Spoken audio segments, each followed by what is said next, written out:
नमस्ते साथियों। तो कैसे हैं आप सब? उम्मीद करते हैं अच्छे होंगे। तो साथियों, आज हम बात करेंगे हाई कोर्ट के बारे में, यानी उच्च न्यायालय के बारे में। ठीक है, तो उसके बारे में गठन से लेकर के हर एक आर्टिकल के बारे में चर्चा करेंगे। तो चलिए उसके बारे में बात करते हैं। तो यह हेडिंग दीजिएगा,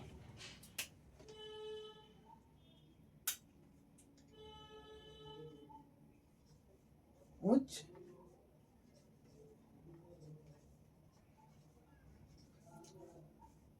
न्यायालय। ठीक है, इसका अंग्रेजी हो जाएगा हाई कोर्ट।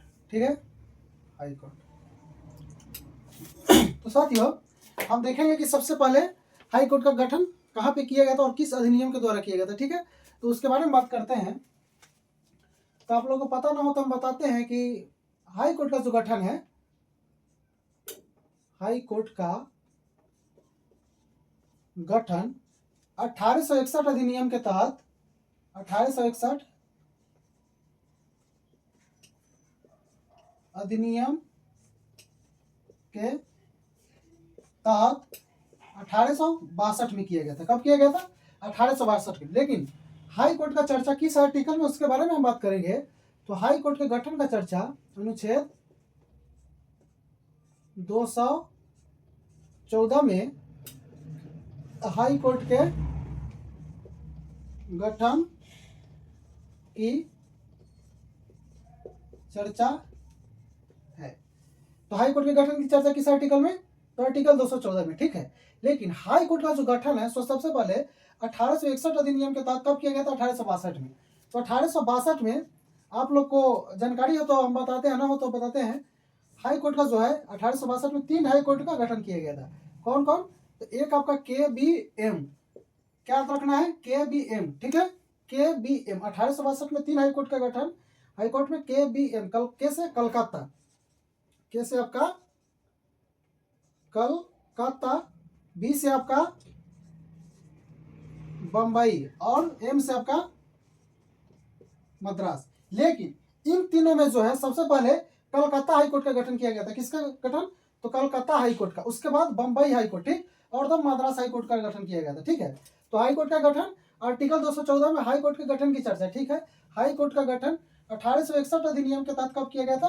तो 1862 में किया गया था। ठीक है, उसके बाद हम बात करते हैं इससे आगे।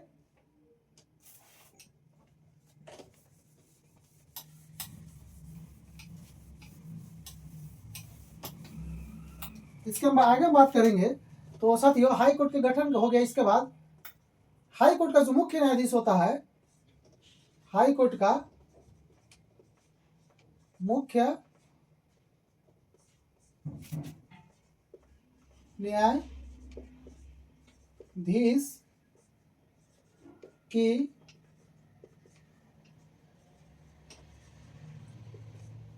नियुक्ति। ठीक है, तो इसका नियुक्ति हाई कोर्ट के मुख्य न्यायाधीश की नियुक्ति। तो साथियों, ये जो नियुक्ति जो है वह कौन करता है? तो आपको राष्ट्रपति करता है। ठीक है, कौन करेगा? राष्ट्रपति। देखिए, हाई कोर्ट के मुख्य न्यायाधीश का जो नियुक्ति है वह राष्ट्रपति करता है। कौन करता है? राष्ट्रपति। और किसके सलाह पे, और यानी किसके सलाह पे, अनुशंसा पे? तो यहां लिखिएगा राज्यपाल,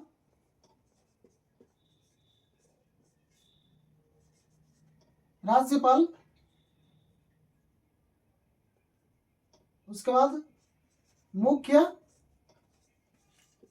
न्यायाधीश, जो वर्तमान में मुख्य न्यायाधीश होता है वह हो गया। एक तो आपका राज्यपाल हो गया और मुख्य न्यायाधीश हो गया। राज्यपाल, मुख्य न्यायाधीश, और जो है राज्यपाल और मुख्य न्यायाधीश के अनुशंसा पे राष्ट्रपति हाई कोर्ट के जज का गठन करता है। हाई कोर्ट के मुख्य न्यायाधीश का गठन कौन, किसके अनुशंसा पे? तो राज्यपाल और मुख्य न्यायाधीश के अनुशंसा पे। ठीक है, अनुशंसा पर। ठीक है, लेकिन हाई कोर्ट का जो जज होता है उसके लिए योग्यता क्या है? यहां लिखिए, हाई कोर्ट के जजों की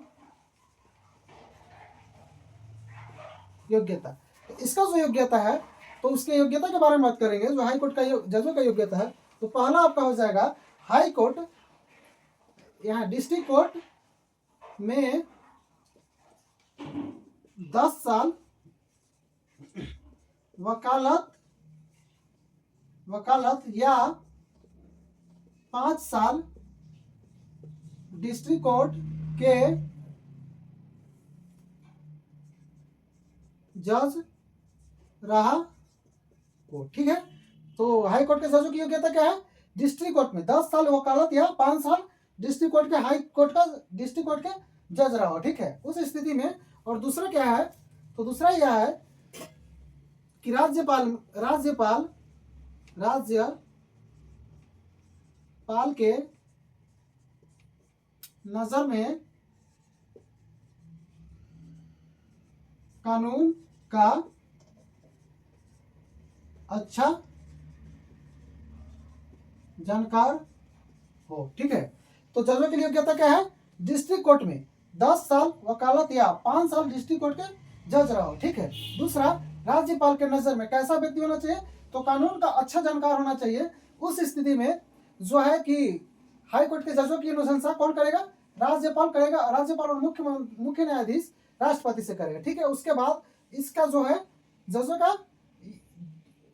का जो है नियुक्ति हो जाता है। ठीक है, उसके बाद इसके जजों का नियुक्ति हो जाता है। उसके बाद हम बात करेंगे इसके कार्यकाल के बारे में।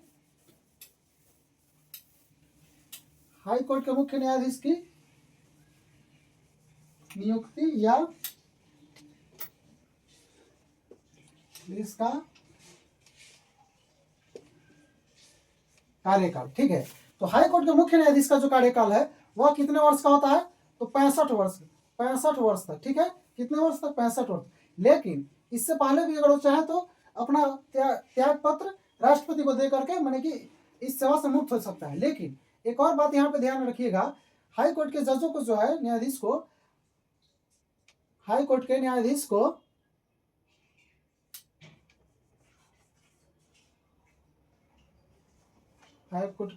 को महाभियोग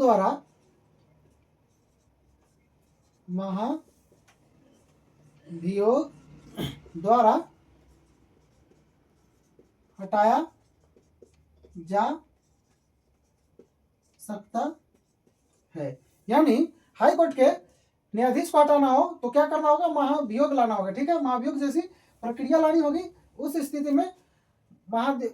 स्थिति में हाई कोर्ट के जजों को हटाया जा सकता है। ठीक है, इसके बाद हम बात करेंगे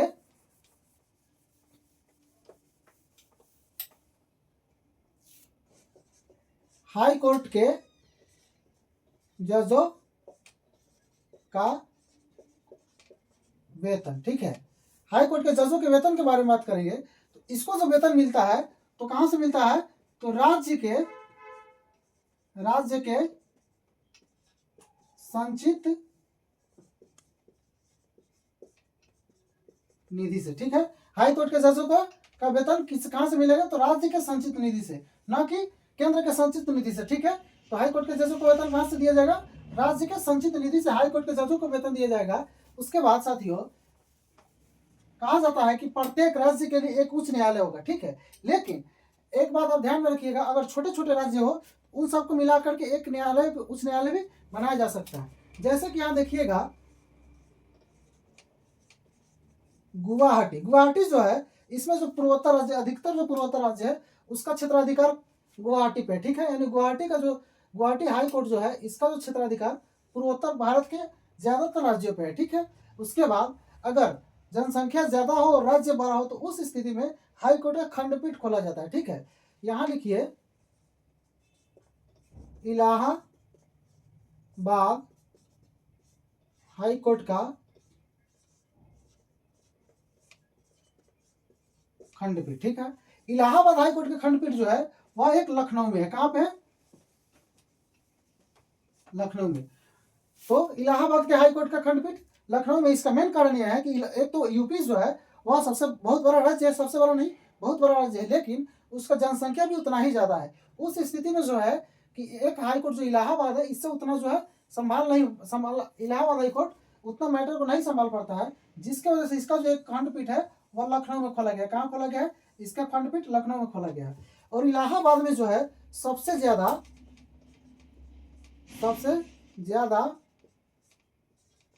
जजों की संख्या जजों की संख्या इलाहाबाद हाई कोर्ट में, ठीक है। इलाहाबाद हाई कोर्ट में सबसे ज्यादा जजों की संख्या है, ठीक है। कितना है? तो टोटल 160 है। 160 में 120 जो है आपका यह अस्थायी रूप से है। कैसा है? अस्थायी रूप से, अस्थायी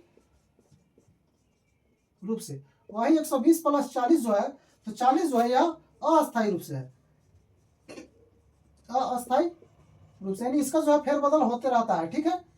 और जो है 140 120 जो है अस्थायी रूप से है और 140 अस्थायी रूप से है। यानी इलाहाबाद हाई कोर्ट में, इलाहाबाद हाई कोर्ट का खंडपीठ कहाँ? लखनऊ है। लेकिन सबसे ज्यादा जजों की संख्या कहाँ है? तो इलाहाबाद हाई कोर्ट में। कितना है? तो 160 है। उसमें 120 जो है आपका स्थायी रूप से है और 140 जो है वह अस्थायी रूप से, ठीक है। उसके बाद हम बात करेंगे हाई कोर्ट में जजों की वृद्धि, ठीक है। लिखिएगा हाई कोर्ट में जजों की वृद्धि। हाई कोर्ट में जो जजों की वृद्धि वह कौन करता है? तो आपका राष्ट्रपति करता है, ठीक है। राष्ट्रपति करता है। यानी हाई कोर्ट में जजों की वृद्धि कौन करेगा? तो राष्ट्रपति करेगा। लेकिन अगर सुप्रीम कोर्ट में जज की वृद्धि करना है, जजों की संख्या में वृद्धि करना है, तो वहां पे जो है संसद करेगा। कौन करेगा? संसद करेगा, ठीक है। लेकिन हाई कोर्ट में अगर जजों की वृद्धि करना है तो वहां पे कौन करेगा? तो राष्ट्रपति करेगा, ठीक है। राष्ट्रपति मुख्य न्यायाधीश के अनुशंसा पे जो है जजों की संख्या बढ़ा सकता है, ठीक है।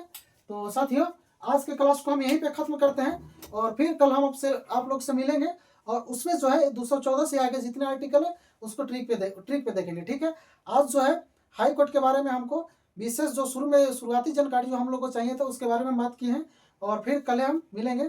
तब तक के लिए धन्यवाद। आप लोग से साथियों रिक्वेस्ट है कि आप लोग वीडियो को लाइक कीजिएगा और एक अच्छा सा कमेंट कीजिएगा और अपने दोस्तों में शेयर जरूर कीजिएगा। धन्यवाद।